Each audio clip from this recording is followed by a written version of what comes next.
ఆమేన్.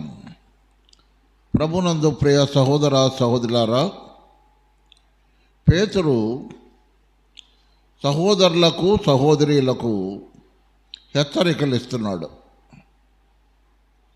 ఇక్కడ పేతురు మాటల్లో మనం గమనించేది ఏంటంటే, ముందు స్త్రీలారా అన్నాడు, తర్వాత 7వ వచనంలో పురుషులారా అన్నాడు. కాబట్టి పురుషులకు స్త్రీలకు ఒకే పత్రికలో హెచ్చరికలు ఉన్నాయి. మరి అటువంటప్పుడు అది పేతురే రాశాడు, మరి స్త్రీల కూటాలు ఎందుకు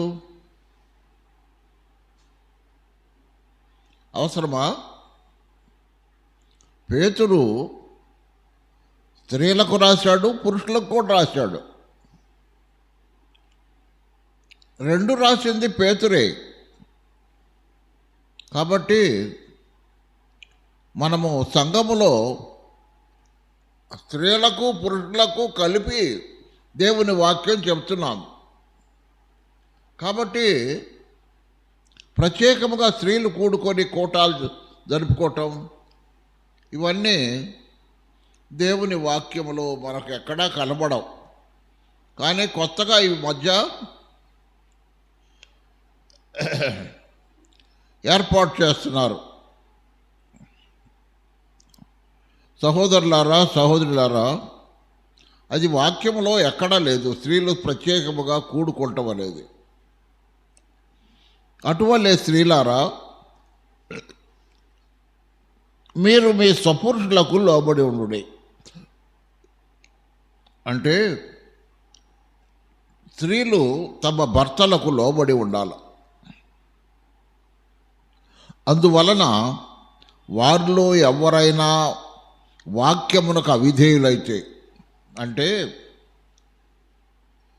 సహోదరి నమ్ముకుంది, ఆ భర్త నమ్ముకోడా, కాబట్టి అతడు అవిధేయుడు.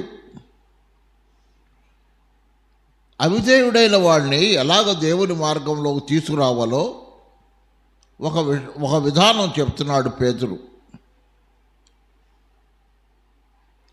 వారు ఎవరు? అవిధేయులైన మీ స్వపురుషులు భయముతో కూడిన మీ పవిత్ర ప్రవర్తన చూసి, భయముతో కూడిన మీ పవిత్ర ప్రవర్తన చూచి, అంటే స్త్రీలు ఎలాగ ఉండాలంటే భయముతో కూడిన పవిత్ర ప్రవర్తన కలిగి ఉండాలి. దానిని నమ్మని భర్తలు చూచి వాక్యము లేకుండానే తమ భార్యల నడవడి వలన రాబట్టబడవచ్చును. కాబట్టి నమ్మని భర్తలను నమ్మిన భార్యలు ఎలా తీసుకురావాలో దేవుని దగ్గరికి, దానికి ఒక సూత్రం చెప్తున్నాడు పేతురు. వాక్యం చెప్తే వినడం. అందుకని వాక్యము లేకుండానే తమ భార్యల నడవడి వలన వారు రాబట్టబడవచ్చును అన్నాడు. భార్య నడవడి ఎలా ఉండాలా? భర్త యందు భయము కలిగి ఉండాలా, పవిత్రమైన ప్రవర్తన కలిగి ఉండాలి. నమ్మనోడు కదా అని చెప్పి మనం తృణీకరించకూడదు. నమ్మనోడు కదా అని చెప్పి మన విధానంలో మార్పు రాకూడదు. అతను భర్త యజమానుడు కాబట్టి యజమానుడులాగానే మనం చూడాలి. కానీ భర్తను నమ్మనోడని చెప్పి అతన్ని తృణీకరించకూడదని పేతురు మనకు నేర్పిస్తున్నాడు. అయితే ఎలాగండి అంటే, నువ్వు వాక్యం చెప్పకపోయినా, ఒకవేళ వాక్యం చెప్తే వినడానుకో, వాక్యం చెప్పకపోయినా నీ ప్రవర్తన చూచి, నీ ప్రవర్తనను బట్టి, నీ నడవడిని బట్టి భర్త రాబట్టబడవచ్చును అన్నాడు. అవకాశం ఉంది. అట్లా వచ్చిన వాళ్ళు ఉన్నారా? ఉన్నారు. నాకు తెలిసి చాలామంది ఉన్నారు. భార్య నడవడిని బట్టి భర్త దేవుని మార్గంలోకి వచ్చిన విధానాన్ని నాకు చాలామందితో అనుభవం ఉంది. మరి అటువంటప్పుడు నమ్మని భర్తతో భార్య ఎలా నడుచుకోవాలో పేతురు చెప్తున్నాడు.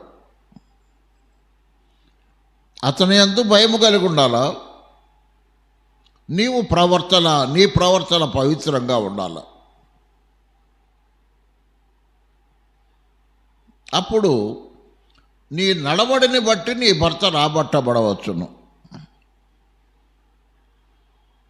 3వ వచనం, జడలు అల్లుకొనుటయు బంగారు నగలు పెట్టుకొనుటయు వస్త్రములు ధరించుకొనుటయునను వెలుపటి అలంకారము మీకు అలంకారముగా ఉండక. వస్త్రములు ధరించుకొనుట అంటే వెలగల వస్త్రములు అంతే. వెలగల వస్త్రములు ధరించుకోవటం పెళ్ళిళ్ళప్పుడు కొనుక్కుంటారండి. పెళ్లి కూతురుగా ఉన్నప్పుడు కొనుక్కుంటారు, అది వేరు. పెళ్లి కూతురు కాబట్టి కొంటారు. ఆ తర్వాత కూడా అలాగే కొనాలంటే చాలా కష్టం. దానివల్ల కూడా ఒక్కోసారి కుటుంబాల్లో కలతలు వస్తాయి. కాబట్టి పేతురు గారు అంటున్నాడు, జడలు అల్లుకొనుట, బంగారు నగలు పెట్టుకొనుట.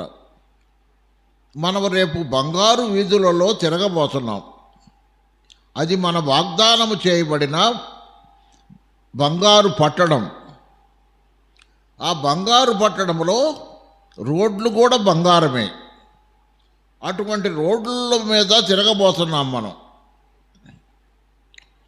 మన కాళ్ళ కింద ఉండవలసిన బంగారాన్ని చెవులకి, చేతులకి, కొంతమంది బంగారు మెట్టెలు, బంగారు మరి దాటిని ఏమంటారండి,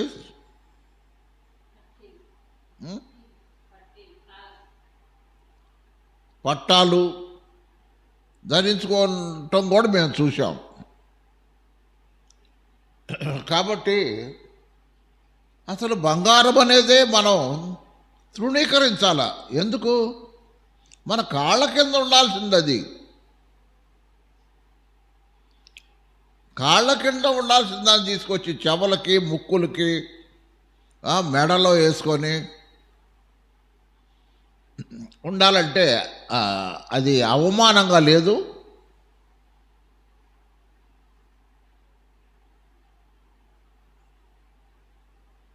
కొంతమంది అయితే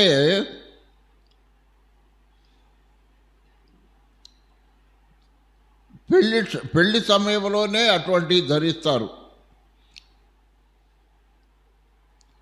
అది వాళ్ళు లోకస్తులు కాబట్టి వేసుకుంటారు, కానీ మనం అట్లా వేసుకోకూడదు. అది దేవుని వాక్యానికి విరుద్ధం, దేవునికి ఇష్టం కాదు. అంటే పేతురు చెబుతున్నాడు కదండి, దేవునికి ఇష్టమా కాదా అంటావా? అక్కడే ఉందో చూడు. ఆ వెలుపటి అలంకారముగా ఉండక సాధువైనట్టు మృదువైనట్టునైనా గుణము అనే అక్షయ అలంకారము మీకు మీ హృదయపు అంతరంగ స్వభావం మీకు అలంకారంగా ఉండాలి. అంటే బయటికి కనపడేది కాదు, కనబడిన అలంకారం ఏంటంటే హృదయాలంకారం. హృదయాన్ని అలంకరించుకోండి. హృదయాన్ని అంటే అంతరంగ స్వభావం, అంతరంగములో స్వభావం అది, దాన్ని అలంకరించుకోండి.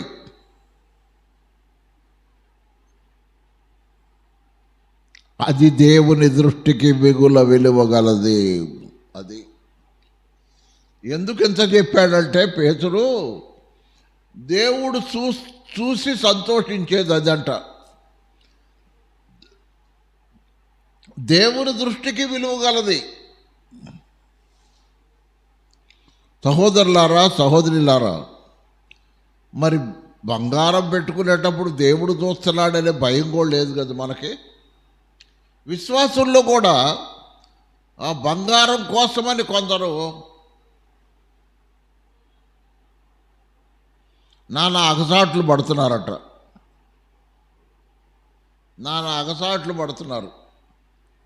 బ్యాన్నీళ్ళకి వెళ్ళటం, డబ్బులు సంపాదించటం.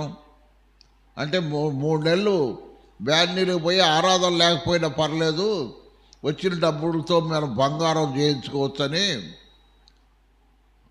చూసారా? అంటే వెలుపటి అలంకారానికే నువ్వు ప్రాధాన్యత ఇస్తున్నావు, కానీ దేవుని దృష్టికి విలువైన అలంకారం చేసుకోవటానికి నీకు ఇష్టం లేదు. మరి నువ్వు ఎందుకు యేసుప్రభుని నమ్ముకున్నా? నమ్ముకోకుంటే పోలా?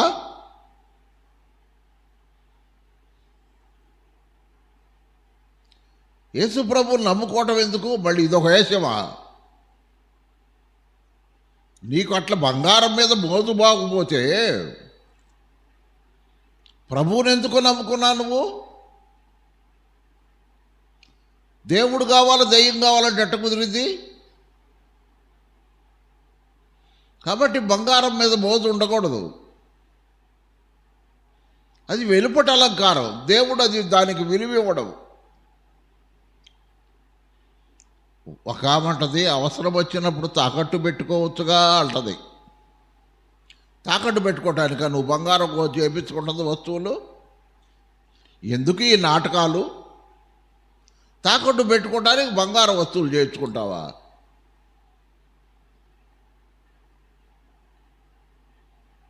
డబ్బులు బ్యాంకులు వేసుకుంటే ఉండవా?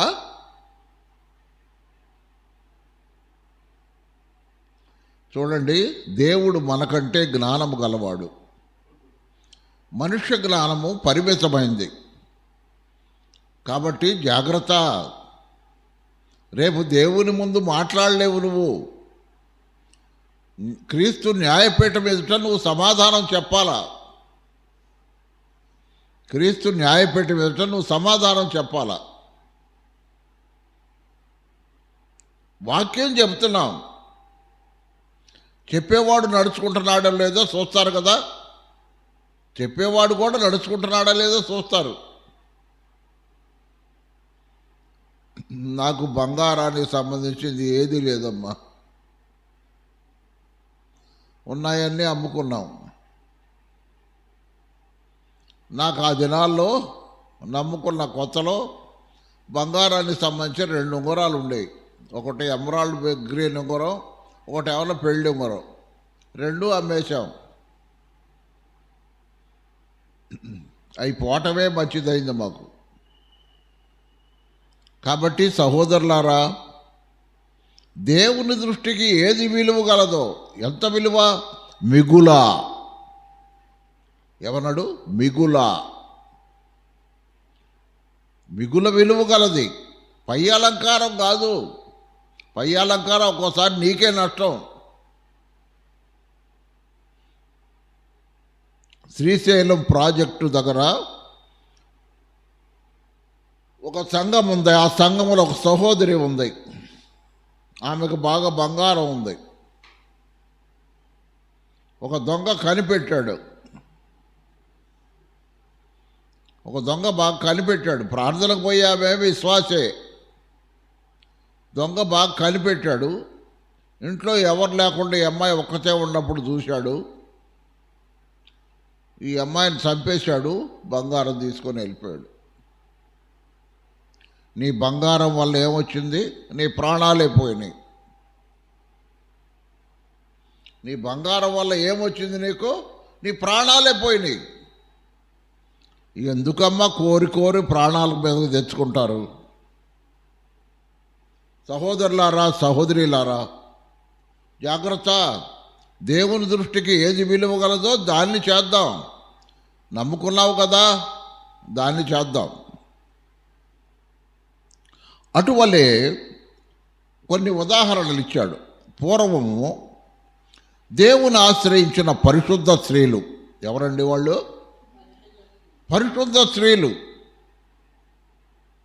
ఎట్లా వచ్చింది ఈ పేరు? బంగారం లేకుండా అంతరంగ స్వభావం అలంకారం కలవారు కాబట్టి వాళ్ళకి పరిశుద్ధ స్త్రీలు అని పేరు వచ్చింది. అటువలే పూర్వము దేవుని ఆశ్రయించిన పరిశుద్ధ స్త్రీలను తమ సపురుషులకు లోబడి ఉండుట చేత తమ్మును తాము అలంకరించుకున్నారు. ముందుకు భర్తకు లోబడాలి నువ్వు. నేను ఈ మధ్య ఒక వివాహం చూశాను. ఆ వివాహంలో అమ్మాయి నమ్ముకున్నది, అబ్బాయి నమ్ముకోలే. అబ్బాయి నమ్ముకోకుండా అమ్మాయి నమ్ముకుంటే అది పరిశుద్ధ వివాహం ఎట్టయింది? సరే, ఏమైతే పెళ్ళయింది, తల్లిదండ్రులు చెప్పారు కాబట్టి చేసుకుంది. అది కూడా నేరమే. వాడు నమ్మనోడు నేను చేసుకోవాలంటే ఏమని చేస్తారు? కాబట్టి ఏందో మరి తల్లిదండ్రులు చెప్పారు కాబట్టో నా లేట్ అయిందనో చేసుకోవాలనే ఉద్దేశం ఉందో, మొత్తానికి వాడి ఉద్యోగాన్ని బట్టో, వాడు ఎత్తు లావు పొడుగును బట్టో కదా, లేకపోతే ఇంకా వాడి దగ్గరున్న సంపదను బట్టో, వాడి వెనకుండా ఆస్తులు బట్టో ఏదో చేసుకున్నావు. ఇక వాడి అమ్మడు తిరుగుతుంది. నిజమే, తిరగాల. ఏం చేస్తా, నీ కర్మ. వాడు నమ్మనోడు, నువ్వు నమ్ముకున్న దానివి.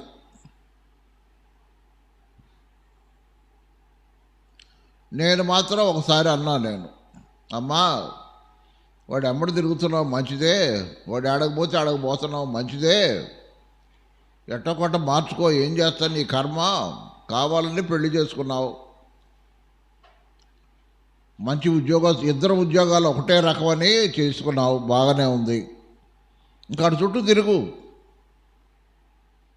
అటువలే పూర్వము దేవుని ఆశ్రయించిన పరిశుద్ధ స్త్రీలను తమ సపురుషులకు లోబడి ఉండుట చేత తమ్మును తాము అలంకరించుకునుడి. లోబడి ఉండు. మరి ఏం చేస్తా? లోబడాల్సిందే. ఆ ప్రకారము శారా పరిశుద్ధ స్త్రీలు అన్నాడు. ఇప్పుడు ఒక ఆమెను చూపిస్తున్నాడు. ఎవరేమా? ఆమె ఏమంది భర్తనే? అది నా ఉసురు నీకు తగలంది అందా లేదా? నా ఉసురు నీకు తగలా అంది. అటువంటి ఆమె ఇప్పుడు ఏం చేస్తుంది? మళ్ళీ ప్రభువుని నమ్ముకొని ఏం చేస్తుందట?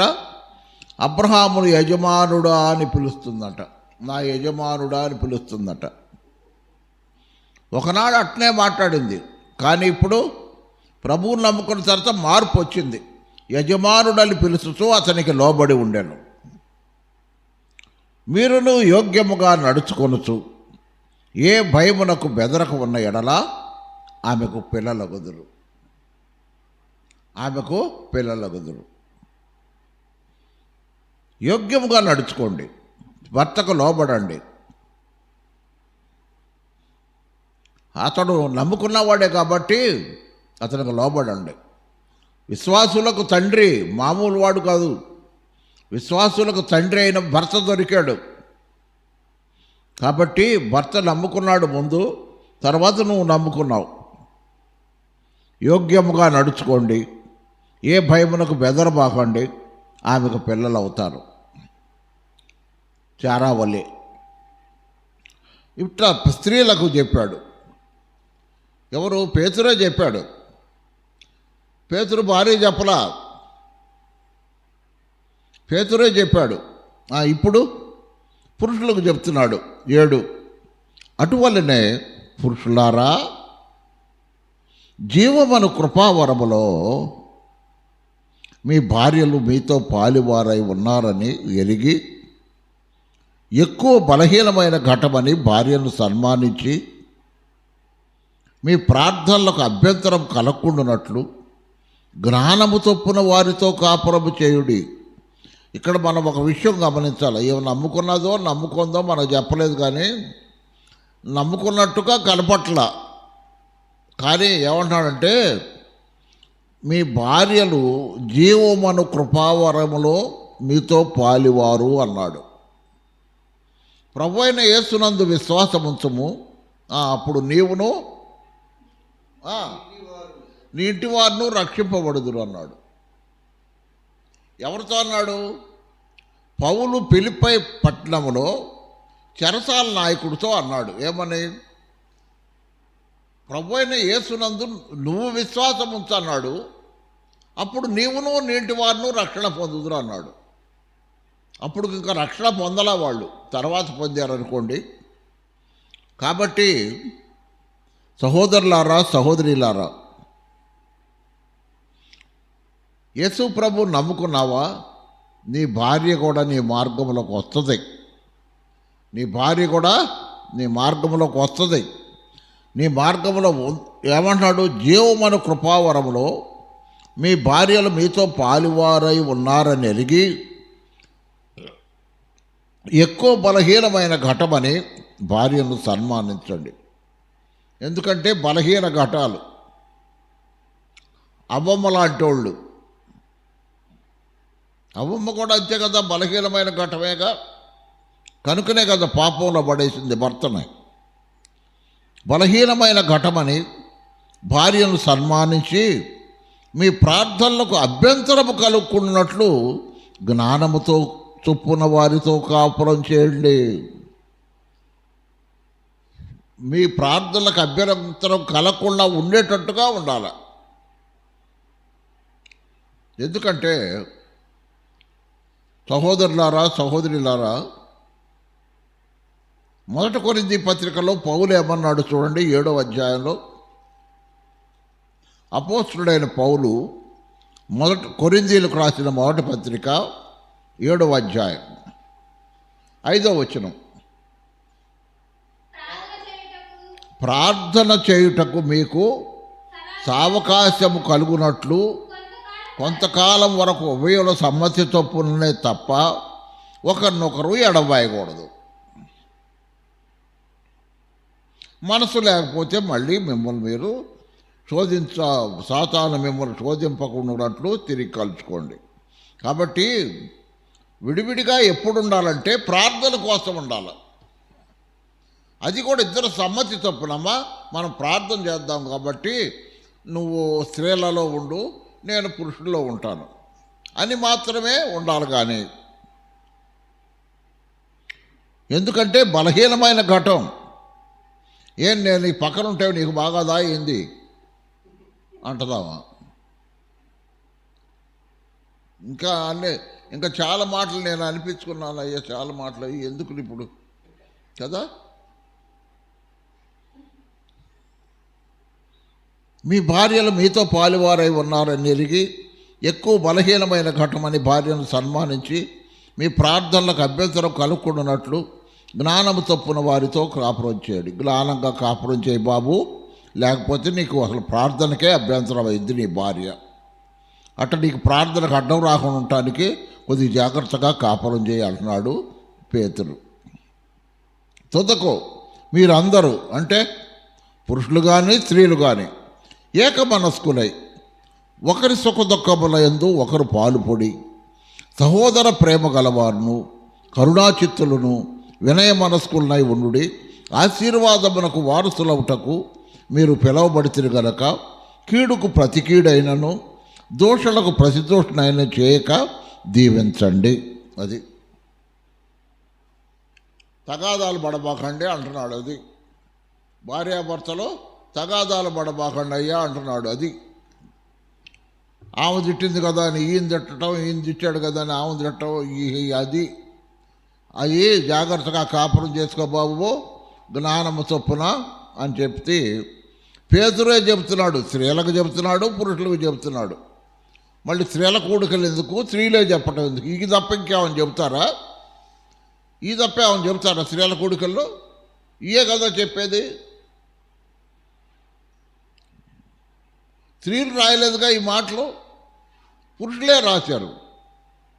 కాబట్టి పురుషులు రాసినవి పురుషులు చెప్పాల్సిందే కానీ స్త్రీలు చెప్తారా? కాబట్టి కొద్దిగా ఆగండి. మళ్ళీ వెనకలాగబాకండి. స్త్రీ నాయకత్వాన్ని చేయాలని ప్రయత్నించబాకండి. ప్రార్థన చేసుకుందాం.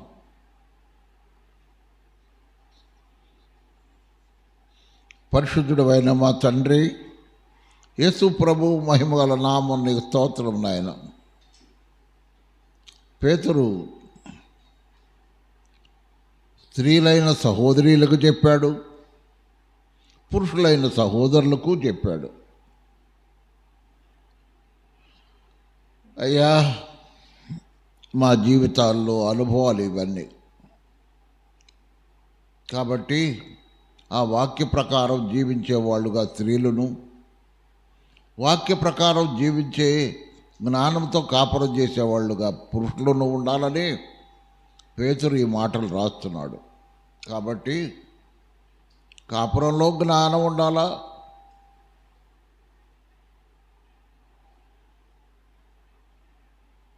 జాగ్రత్తగా నడుచుకోవాలా. ఎందుకంటే అది దాంపత్య జీవితం కాబట్టి దాన్ని వెసులుబాటు లేకుండా కాపాడుకుంటూ పోవాలి. నమ్మని భార్యలు ఉంటారు, నమ్మని భర్తలు ఉంటారు. కాబట్టి జాగ్రత్తగా జ్ఞానంతో కాపురం చేయమని చెప్పి పేతురు ఈ మాటలు చెప్తున్నాడు. అయ్యా, ఆ ప్రకారం నడుచుకునే కృప మాకు దయచేయమని, విని విడిచిపెట్టే వాళ్ళము కాకుండా విన్నదాని ప్రకారం నడుచుకుంటే మమ్మల్ని మేము మోసగించుకోకుండా ఉంటాం. సహాయం చేయమని నీ కరుణాహస్తాలకు అప్పగించుకుంటూ శాశ్వతమైన నీ ప్రేమతో మమ్మలను ప్రేమించిన మా ప్రభువా, మా కొరకు నీ రొమ్మునున్న అద్వితీయ కుమారునే కలువరి శిలువలో బలి చేసి ఆయన కార్చిన అమూల్య రక్తధారుల వల్ల మాకు పాపక్షమాపణ, విమోచన, విడుదలిచ్చినందుకు నీకు స్తోత్రం చెల్లిస్తూ మా ప్రభువును రక్షకుడైన యేసుక్రీస్తు వారి అతి శ్రేష్టమైన నామమున కృతజ్ఞతాస్తుతులు స్తోత్రములు చెల్లించి ప్రార్థన చేసి వెడుతున్నాము తండ్రి. ఆమేన్. అందరికీ వందనాలు.